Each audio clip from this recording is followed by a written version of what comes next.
এবার চলে এসেছে পদ্মা নদীর ধারে। সামনে এটি হচ্ছে লালন মুক্ত মঞ্চ, এটির সামনে রাজশাহী কেন্দ্রীয় ঈদগাহ ময়দান।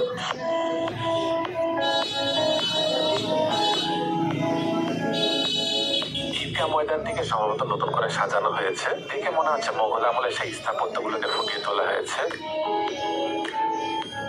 লালন মুক্ত মঞ্চ এটিও রাজশাহীর একটি বিনোদনের জায়গা। এখানে দেখতে পেলাম অনেক খাবার দোকান, তারপর মেলার মতো একটি পরিবেশ তৈরি হয়েছে। আর একটু সামনেই পদ্মা নদী। উঠি নাই ভাই, টেস্টি স্যালাইন আছে ইউনিভার্সাল।